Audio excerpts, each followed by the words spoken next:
작은 삶, 작은 삶이라는 단어를 들으면 어떤 생각이 떠오르는가? 아무것도 없는 새하얀 벽, 금욕주의, 가구가 없는 휑한 바닥에 앉아있는 사람 등 대부분의 사람들은 이런 이미지를 떠올릴 것이다. 또는 결핍을 위한 결핍, 훈련처럼 느껴질 수도 있다. 재미없고 무미건조한 삶, 누가 그런 삶을 살고 싶을까? 작은 삶이란 그런 재미없고 무미건조한 삶이 절대 아니다.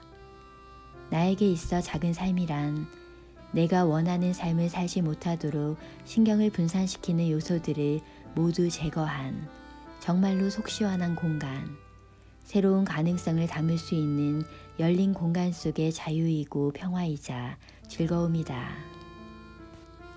작은 삶은 단순히 소유를 줄이자는 것이 아닌 좀 더 의미 있는 삶을 살자는 의지인 것이다. 소유는 곧 행복을 의미하지 않는다. 오히려 과한 소유를 통해 우리는 행복의 근원에서 점점 멀어져 가고 있는 듯하다. 선진국의 경우 98%의 사람들이 필요한 것 이상의 과도한 짐들을 짊어지고 산다고 한다. 우리가 사는 공간은 이미 뭐가 되었건 너무나 많다. 바닥은 발 디딜 틈이 없고 옷장은 터질 지경이다. 서랍은 넘치려고 하고 심지어 냉장고마저 넣고 싶은 식료품을 전부 감당하지 못한다. 집안의 모든 수납장은 항상 공간이 부족하다. 아무리 집안의 잡동사니 대부분이 내가 좋아하는 물건이라 해도 너무 많아 일부라도 처리하고 싶다는 생각을 한 번쯤은 해본 적이 있을 것이다. 이제 우리에게 작은 삶은 선택이 아닌 필수가 아닐까. 우리는 현실적인 측면에서 작은 삶의 기술을 배워야 한다. 사실 소비지상주의 세상을 살아가면서 소유의 유혹을 참는 것은 결코 말처럼 쉬운 일이 아니다. 또 살림의 규모를 줄이는 것 또한 육체적으로나 감정적으로나 힘이 들고 고통스러운 일이 될 수 있다. 하지만 과다한 소유의 짐을 벗게 되면 훨씬 평화롭고 보람차게 남은 여생을 보낼 수 있는 것은 분명하다. 작은 삶이라 하면 모든 걸 내다 버려야 하는 것이라고 생각하는 사람 또한 있을 것이다. 그러나 그것은 전혀 아니다. 작은 삶을 추구한다 해도 우리는 살아 숨쉬고 생활하는 인간인지라 생활을 하려면 소비를 할 수밖에 없기 때문에 소유물이 있는 것은 당연하다. 소유를 줄이자는 것일 뿐 작은 삶이라는 것이 결코 무소유를 지향하는 것은 아니기에 넘치게 사서 쌓아놓지 않으려고 열심히 노력할 뿐이다. 강조할 것은 작은 삶의 목표는 단순히 소유를 줄이는 것이 아닌 더 많은 것을 이룰 수 있도록 삶의 군더더기를 줄이는 것이라는 것.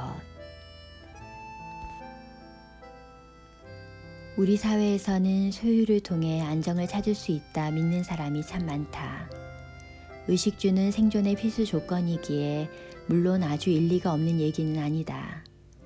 하지만 사람이 살아가는데 필요한 생필품의 개수는 사실 그리 많지 않고 우리는 이미 대부분 그것들을 다 가지고 있다. 사람들은 필요와 욕구, 안정감과 위안을 너무 쉽게 혼동한다. 그래서 안정감을 핑계 삼아 이것저것 잔뜩 사서 모으지만 사실 물건을 축적하는 것은 위안을 축적하는 것에 불과하다. 우리는 그 많은 것들을 장만하느라 더 오랜 시간 동안 일에 매달리고 또 그것들을 보관하기 위해 점점 집을 넓혀 나간다. 우리는 늘 두둑한 연봉과 제법 액수가 큰 통장을 보유한 미래를 꿈꾸고는 한다. 그것만 있다면 오래도록 안정감을 누릴 수 있을 것이라 생각하기에 항상 그것을 손에 넣을 방법을 고민한다. 그렇기에 가족이나 친구 등 인생의 다른 부분을 희생하더라도 어쩔 수 없다 생각하며 안정됨을 위해 더 많은 것을 소유하기 위한 질주를 멈출 수 없는 것이다. 외모와 물질적인 부분을 크게 신경 쓰고 개인의 이익을 추구하는 것을 정상적으로 간주하는 사회. 우리는 이런 사회에 살고 있기에 그 분야에서 사회적인 기준에 못 미치면 난처하고 부끄러워진다. 작년에 유행한 옷을 입고 있으면 옆집 사람보다 저렴한 차를 몰고 있으면, 친구보다 작은 집에 살고 있으면 창피해진다. 한 물건 부엌에 대해 변명을 늘어놓고 왜 이런 싱크대를 계속 쓰고 있는지 굳이 설명하려고 든다. 어쩌면 우리가 이것저것 무얼 많이 사는 이유 또한 남들에게 인정을 받고 싶고 그것을 통해 사회적 기준 속에 내가 정상 수준에 있다라는 편안함을 느끼고 싶어 하기 때문인지도 모른다. 남들에게 사랑과 인정을 받고 싶어서 많은 걸 사들이고 너무 많은 돈을 쓰고 있지는 않은지 한 번쯤은 돌아보아야 할 문제이다. 돈과 물질적인 소유는 영원할 수 없고 사실 돈과 물질만으로는 절대 안정감을 느낄 수 없다. 오히려 불필요한 소유를 최소화하면 자유롭게 안정감의 진정한 원천을 찾아 나설 수 있다. 내가 작은 삶을 살기로 결심한 데에는 여러 가지 이유가 있었다. 경제적으로 어려움에 부딪히게 되었을 때 나는 그간 수많은 잡동사니 일을 걸어 모으고 관리하느라 많은 돈과 시간을 낭비했다는 사실을 깨달았다. 쌓아둔 잡동사니 속에서 더 이상은 아무 즐거움도 느낄 수 없었으며 잡동사니들이 그저 지긋지긋하게 느껴졌다. 그때부터 집안을 정리하기 시작했고 엄청난 분량의 물품을 정리하고 기증했다. 물건을 비우자 나는 내가 보이기 시작했다. 소유물보다 훨씬 더 소중한 다른 것들이 눈에 보이기 시작했고 내가 처분하려는 물건을 필요로 하는 사람을 찾아 기부하는 과정에서 나는 소유보다 기부가 훨씬 보람있다는 사실 또한 깨달았다. 그렇게 집안을 정리하고 엄청난 분량의 물품을 기증하고 비워내면서 소유와 과잉을 대하는 나의 시각은 180도 달라졌다. 자유롭고 홀가분함, 자동적으로 마음이 넉넉해져 감을 느낄 수 있었다.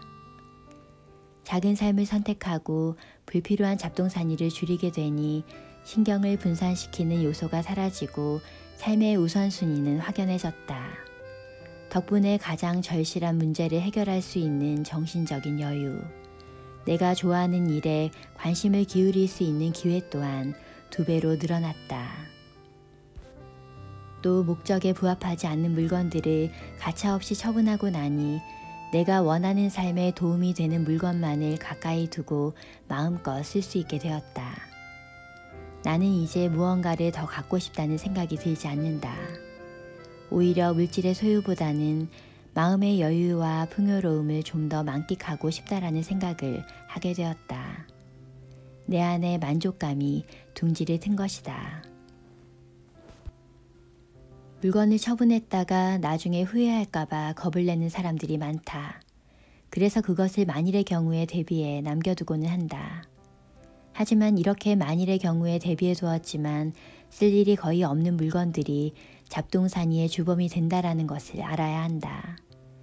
또 수납용품을 해결책으로 여기는 경우도 있다. 하지만 정리정돈만으로는 잡동사니의 압박에서 벗어날 수 없다. 살림의 개수를 줄이고 소유를 줄여야 복잡함 속에서 벗어날 수 있고 이방저방의 잡동사니를 없애가며 군더더기를 줄이다 보면 내가 좋아하는 물건만 남게 되니 고치거나 다시 사야 하는 물건도 금세 눈에 띄게 되어 관리하기도 쉬워진다. 이렇게 쓸 일이 거의 없는 잡동사니를 줄이는 것, 이것은 내 삶의 군더더기를 제거하는 열쇠, 작은 삶의 핵심이자 출발이다. 쉬운 데서부터 내 삶의 군더더기 줄이기를 시작해보자. 옷장에서부터 삶의 군더더기를 줄이는 실험을 시작해보면 어떨까? 더 이상 입지 않고 심지어 마음에 들지도 않는 옷들로 옷장이 미어터진다고 집집마다 아우성이다. 옷을 50% 아니면 25%만 남겨놓아도 장담하지만 아무 문제 없을 것이다. 문제가 있기는커녕 옷장에 좋아하는 옷들만 걸려있으면 외출을 준비하는 데 드는 시간도 훨씬 줄어든다. 또 집집마다 거의 쓸 일이 없는 가구가 잡아먹는 공간이 의외로 얼마나 많은지 모른다. 가구를 옮기는 건 큰 힘이 드는 수고로운 일이지만 필요 없는 가구를 치우면 공간이 넓어짐은 물론 공기는 시원해진다. 수납 공간이 아무리 많아도 부족하게 느껴지는 곳이 부엌이다. 그런데 생각해보면 우리 할머니 세대는 이보다 좁고 불편한 부엌에서 훨씬 자주, 훨씬 정성스럽게, 훨씬 맛있는 음식을 만들었다. 사실 요리는 단순한 게 최고일 때가 많다. 요즘 우리는 필요 이상으로 많은 주방용품을 쟁여놓고 있다. 부엌에서 29가지 용품을 골라서 플라스틱 통에 넣고 29일 동안 치워보자. 아마 잡동사니 없는 부엌에서 더 즐겁게 요리하는 자신을 발견할 수 있을 것이다. 없이 지내보는 것. 이 없이 지내보는 실험은 물질주의적인 생활 방식을 바꾸어 보려는 변화의 시작에 참 유용하다. 없이 지내다 보면 집만 깨끗해지는 게 아니라 삶의 만족도 또한 높아지고 필요한 물건이 얼마나 적은지를 알고 나면 진정한 자유를 느낄 수 있다.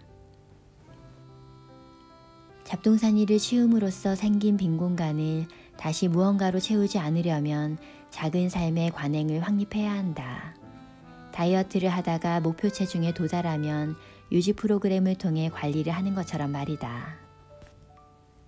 매일 아침 이부자리 정리하기, 옷을 벗으면 아무데나 두지 않고 곧바로 걸어두는 것, 설거지는 쌓아두지 않기, 광고나 우편물들 바로 처리하기, 1, 2분 걸리는 일은 미루지 않고 곧바로 해치우기, 잠자리에 들기 전에는 모든 물건을 제자리에 갖다 두는 것. 이러한 소소한 일상의 작은 습관들이 집안을 질서 있게 유지시켜 줄 것이다. 군더더기 없는 삶. 이런 삶을 계속 유지하고 싶다면 사회에 동화되어 생기는 무력 또한 감사하는 마음으로 대체할 수 있어야 한다. 감사라는 마음은 꼭 무언가가 많아야만 생기는 것은 아니다. 나는 전 세계 곳곳의 개발도상국을 다니며 그곳의 생활상을 목격했다. 상상할 수 없을 정도로 가난하게 사는 사람들도 많았지만 그들은 어느 누구보다 가난한 환경에서도 감사하고 만족하며 생활하고 있었다. 한 번은 15살과 3살인 2딸과 함께 지내는 방 1개짜리 집으로 초대받은 적이 있었다. 그 집의 수입이라고는 뒷마당에 풀어놓은 닭 6마리가 낳는 알을 팔아서 버는 돈이 전부인 집이었다. 그럼에도 그들이 베푼 선의와 호의는 내가 그때까지 느껴본 적 없을 만큼 우아했던 기억으로 남아있다. 그들은 처한 환경에 관계없이 가진 것 안에서 기쁨과 감사를 누리고 베풀 줄 아는 삶을 살고 있었다.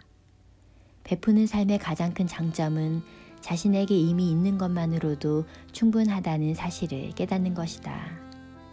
이렇게 감사와 만족감을 아는 마음이 넉넉한 사람들은 대체로 무력이 별로 없다. 그들은 물질적인 추구가 아닌 다른 데서 성취감과 의미와 가치를 찾기 때문이다. 우리는 소유욕의 노예로 지내는 경우가 너무 많다. 아무리 많이 가졌어도 항상 더 많은 것과 더 많은 돈을 원하고 더 많은 걸 확보하는 데 도움이 될 만한 직업을 선택하고 하루의 대부분을 더 많은 걸 손에 넣으려고 아등바등하며 지낸다. 또 나보다 자격이 없는 사람들이 더 많은 걸 가지고 있는 듯이 보이면 시기한다. 이렇게 끊임없는 소유욕은 삶을 힘들고 고통스럽게 만들 뿐이다. 무언가를 꼭 손에 넣어야만 행복해지는 것일까? 그렇지 않다. 행복해지겠다고 마음먹으면 누구나 행복해질 수 있다. 집안이 따뜻할 때, 맛있는 음식을 먹을 때, 아이가 훌륭한 성적표를 들고 왔을 때, 이렇게 현실이 바라는 대로 이루어질 때는 감사가 저절로 우러나오기도 한다.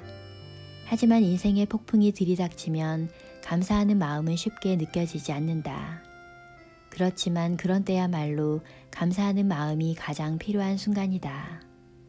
그런 마음에서 뿜어져 나오는 기운과 긍정적인 시각으로 역경을 극복할 수 있으니 말이다. 그렇기에 감사하는 마음은 자발적인 반응일 때보다 의도적인 습관일 때 더 값지다 할 수 있을 것이다. 감사할 줄 아는 사람이 더 행복하다는 숱한 연구 결과가 있다시피 감사하는 마음은 우리의 전반적인 행복에도 좋은 영향을 미친다. 그뿐 아니라 감사하는 마음이 많은 사람일수록 물질주의적 성향이 낮을 가능성도 크다. 한마디로 말해 감사는 주어진 내 삶을 만족할 수 있는 가장 확실한 방법이다. 작은 삶. 우리가 작은 삶을 살아야 하는 이유는 거기서 얻는 자유를 통해 가장 중요한 인생의 목표를 추구하기 위해서일 것이다. 작은 삶을 택한 뒤 이전과 비교해 나의 삶은 완전히 달라졌다. 필요 없는 잡동사니를 밟고 비틀거리거나 난장판 속에서 사라진 물건을 찾느라 시간을 낭비하는 일이 없고 스트레스만 가중될 집으로 가는 길이 끔찍하게 느껴졌던 이전과는 달리 집은 깨끗하고 평화롭고 아늑해졌다.